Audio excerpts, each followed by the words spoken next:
chopp. Pô, não é só a questão, é o paladar, ela tem um paladar adocicado. Quem tá ouvindo aqui não entende nada de cerveja, sabe que existe chopp e cerveja. Qual que é a diferença fundamental? Ela é o seguinte, toda cerveja, ela é um chopp, vamos falar assim, tá? O chopp, na verdade, era uma medida, né? Ela é um termo alemão, né? O Braguinho, se eu estiver falando errado, não corrige nos comentários aí, não. Deixa passar, que às vezes as pessoas nem... Viu, André? Se tiver coisa no comentário, aí você já põe pra nós. Se alguém corrigir aí, você oculta agora, sabe? Vem de uma medida que era Chopin, né? Que era uma medida de um copo. Só que quando veio pro Brasil, começou aquele... Chopin, e virou chopp. Então... Não é chopp, né? Chopin é uma medida. É uma medida. Então tudo é uma cerveja. Só que o que acontece? O chopp nosso, ela é uma cerveja que ela não é pasteurizada. Então, você imagina o seguinte. Você imagina você fazer um molho de tomate, cara. Você foi lá, escolheu os tomates, você fez ele com todo o amor, jogou um açúcar pra tirar a acidez, fez aquela coisa linda, molho de tomate. Aí você imagina que isso é uma cerveja sem pasteurizar. Aí vamos falar que você quer botar ele numa lata pra vender no mercado, porque você é um produtor, aí que você vai entender aquilo que eu te falei de logística fria. Isso aqui é um chopp, ó.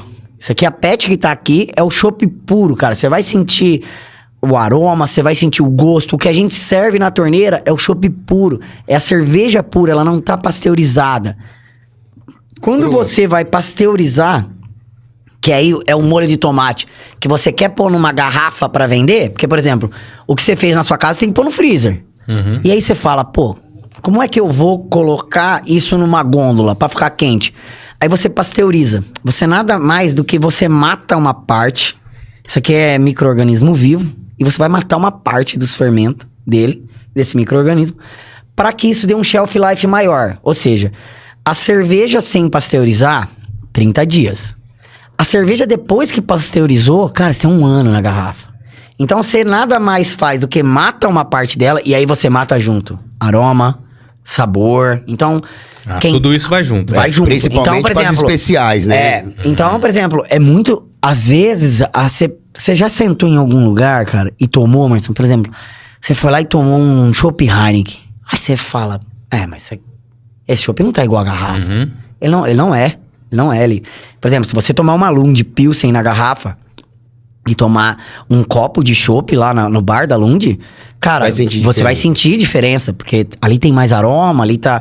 Só que o tempo útil dele, o shelf life, é muito menor. Então, toda cerveja que foi pasteurizada, que a gente chama de cerveja, um dia foi um chopp na vida, vamos falar. E uma outra coisa que, assim, que justifica hoje, por exemplo, a própria Heineken, ela tem um shelf life maior de produtos dela hoje, porque o chopp dela, ele é um flash pasteurização.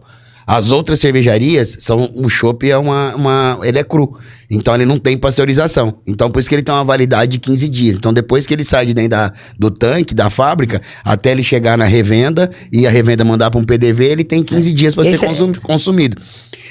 O nosso chopp também tem isso, 7, 8 dias, ele vai aguentar ficar ali fora, mas você vai começar a perceber que ele começa a oxidar. E a diferença é que o pessoal, muitos fantasiam várias coisas. O Bruno fez uma explicação bem técnica e categórica. Só que tem uma outra diferença que a cerveja, o espaço dela na carbonatação, ela sai mais carbonatada e o chopp fica mais leve, mesmo com o chopp pasteurizado. Por quê? Porque ele tem a quantidade de espaço e de movimento numa logística da garrafa é menor do que a de um barril, que ele é maior. Então ele acaba perdendo mais carbonatação no barril. Então ele fica mais leve. Quando você fez cerveja, você chegou a engarrafar alguma ou não? Engarrafei. E aí que eu vou te falar, você colocava açúcar pra... Sim. Aquela misturinha com limão. Cara...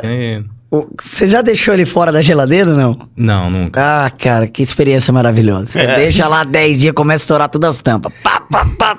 Se for de madrugada, então... Uma coisa que é legal em casa. Isso é um processo, por exemplo... Porque você não pôs na geladeira, que você meio que adormece o fermento, né? Na temperatura. E aí, se você deixou fora, ele tá reagindo. Então, o fermento, o que ele tá fazendo? Químico. Ele tá... Um processo químico total. E aí, cara, quando é amigo meu que me dá uma garrafa, se ele me deu quente, eu já começo a segurar assim, ó. a garrafa. Quando- Tinha... Até chegar na geladeira. Pô. Mas, cara, isso, por exemplo... Isso a gente tá falando assim, ó, de pasteurizar. Nossa, muito pequeno. Você pega uma grande, por exemplo, aí que tá a diferença. Como é que você vai num bar? Hoje você vai num bar e fala pro cara, pô, eu vou te fornecer Chopp Lund. E eu sou de Ribeirão. Eu consigo entregar pra ele barril todo dia. Agora imagina eu entregar pra um cara em Campinas. Eu não vou conseguir entregar pra ele todo dia. Eu vou conseguir entregar pra ele uma vez por mês. Só que se ele deixar meu barril fora 10 dias da câmera fria, vai começar a dar alteração em sabor, alteração no gosto.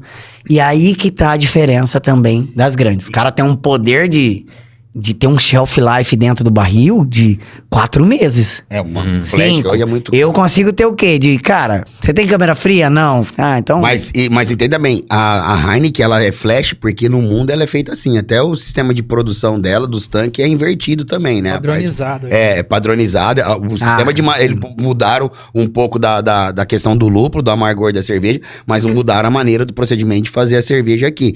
E então você pegar hoje e falar em termos de carbonatação de uma cerveja ou de oxidação, tem pessoas, consumidores, que gostavam lembra da Sintra, aquela cerveja Sintra? Ela era uma cerveja que parecia que ela era oxidada, né? Ela tinha um amargo diferente. E o cervejeiro da Sintra, já é finado, um grande amigo nosso, o Edivaldo, o pai dele adorava. Quando ele saiu da Sintra, eu quero aquela cerveja. Ele tava na Heineken, na Kaiser. O que ele fazia? Ele pegava a cerveja da Kaiser, levava pra casa, punha 12 cervejas na geladeira e 12 cervejas ele deixava numa caixa na caixa do engradado, onde batia sol. Todo dia de manhã ele jogava água na cerveja e deixava o sol ficar batendo lá e deixou as 12 cervejas na geladeira. E aí chegou pro pai dele e falou, toma essa cerveja. Tirou o rótulo, o pai dele tomou e falou, é essa daqui que eu gosto. Falou, agora toma essa cerveja aqui. Nossa, aqui é ruim, isso aqui é ruim.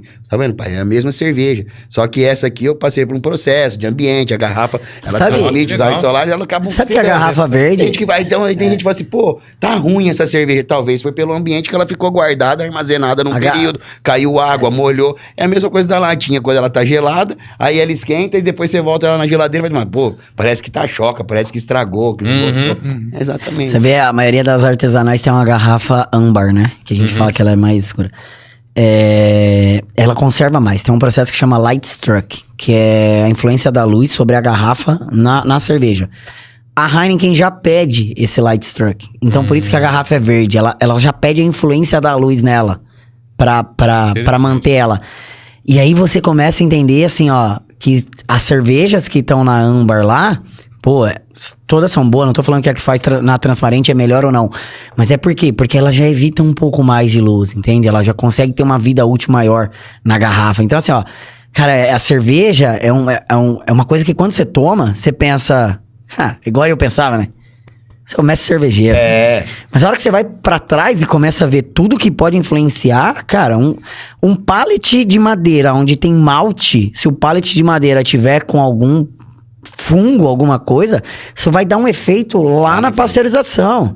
Então são coisas assim, ó, a cerveja a gente fala que é um hobby que tem que ser levado a sério. Por quê? É um alimento, é um alimento que pode te dar intoxicação. E em todas as partes. Se seu barril não estiver limpo, se a sua chopeira não estiver limpo, se sua fábrica não tiver... limpeza no barril, na sepsia,